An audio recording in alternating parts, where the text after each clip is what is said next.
BX1 +.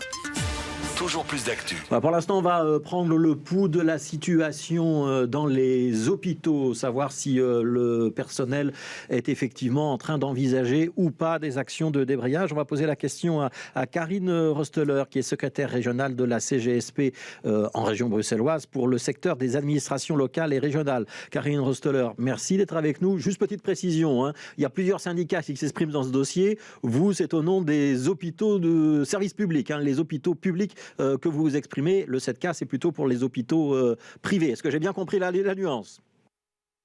Alors, hôpitaux publics et maisons de repos et repos de soins publics. Alors, quelle est la situation ? J'imagine qu'il y a eu un certain nombre d'assemblées générales ou de réunions d'information depuis que votre syndicat a déposé un préavis de grève. C'était fin de semaine dernière. Est-ce qu'il y a d'ores et déjà des débrayages dans les hôpitaux ou dans les maisons de repos bruxellois ? Non, pour le moment, il n'y a rien, mais on sent que les travailleurs commencent à s'organiser et on a des demandes de pouvoir participer à des actions, en tout cas pour montrer le mécontentement du personnel, soit-il vacciné ou non vacciné, parce que c'est l'ensemble du personnel qui est mécontent par rapport à cette nouvelle loi. Et surtout, je pense que ce qui fâche actuellement, c'est que depuis le dépôt de ce préavis de grève, tout secteur confondu et tout syndicat confondu, on n'a pas de réaction du gouvernement pour le moment.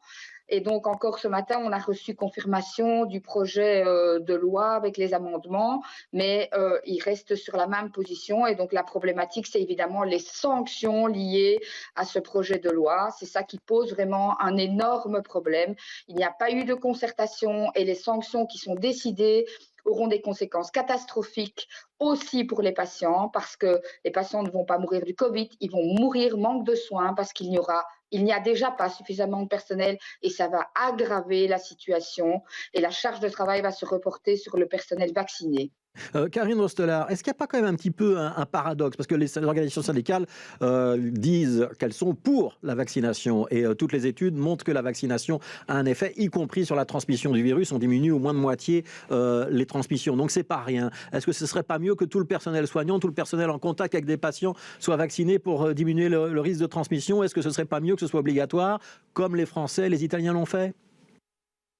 Mais donc, alors, pour l'obligation vaccinale, probablement pas, mais en tout cas pour des campagnes et pour comprendre pourquoi à l'heure actuelle des professionnels de la santé sont encore réticents à se faire vacciner. On a demandé à tout niveau de pouvoir, tant à la région qu'au fédéral, de refaire des campagnes, de comprendre, de discuter avec les travailleurs, d'informer correctement le personnel, et rien n'a été fait. On va tout de suite sur quelque chose qui est sanctionnant.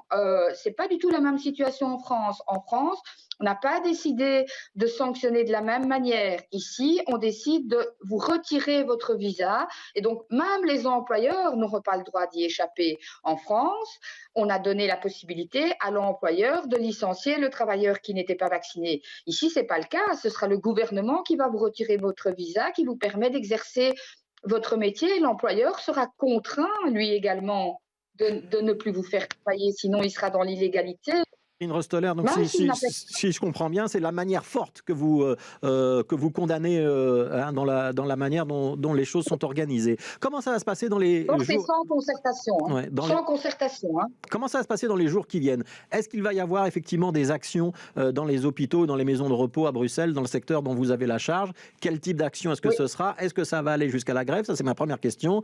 Et deuxième question, est-ce qu'il y a encore une négociation possible ? J'entends des responsables syndicaux dire qu'ils vont faire des contre-propositions. Et j'entends un ministre du Travail, Pierre-Yves Dermagne, dit qu'il est prêt à rediscuter. Ça veut dire que la porte n'est pas fermée, qu'il y a encore une possibilité de vous faire entendre ou pas ? Évidemment que la porte n'est pas fermée parce qu'on a quand même un délai de 3 mois avant que les sanctions ne soient applicables, mais on doit sortir de cette crise rapidement parce que les travailleurs vont se mobiliser. On a des échos de partout, les travailleurs vont réagir et on va aller interpeller et on va se mobiliser devant les cabinets si on n'a pas rapidement une réunion qui est prévue au gouvernement pour discuter et pour changer les choses. C'est clair qu'on va se mobiliser et on partira en grève. Ça, c'est évident. Est-ce qu'il y a déjà des actions prévues dans les prochains jours à Bruxelles ? Et la grève, ce serait pour quelle date ? Alors c'est trop tôt pour vous en parler. Vraiment, c'est trop tôt pour vous en parler parce que ça discute encore dans les comités. C'est la base qui décide de se mobiliser, hein, et donc c'est pas les instances syndicales qui décident que la base se mobilise. Donc ça prend du temps de rencontrer les travailleurs, de les rassembler, de faire des assemblées générales et de décider du type d'action, de quand on les fait et de quand on les fait. Il faut aussi pas oublier que derrière il y a des patients, hein, donc on démarre pas de la même manière que dans un secteur que dans d'autres secteurs. Mais c'est une question de jour. Oui. Ouais. Merci beaucoup, Karine Rotzeler. Merci d'avoir été avec nous. Je rappelle, vous êtes la secrétaire régionale pour Bruxelles de la CGSP, donc Service public pour les administrations régionales et locales. Merci à vous.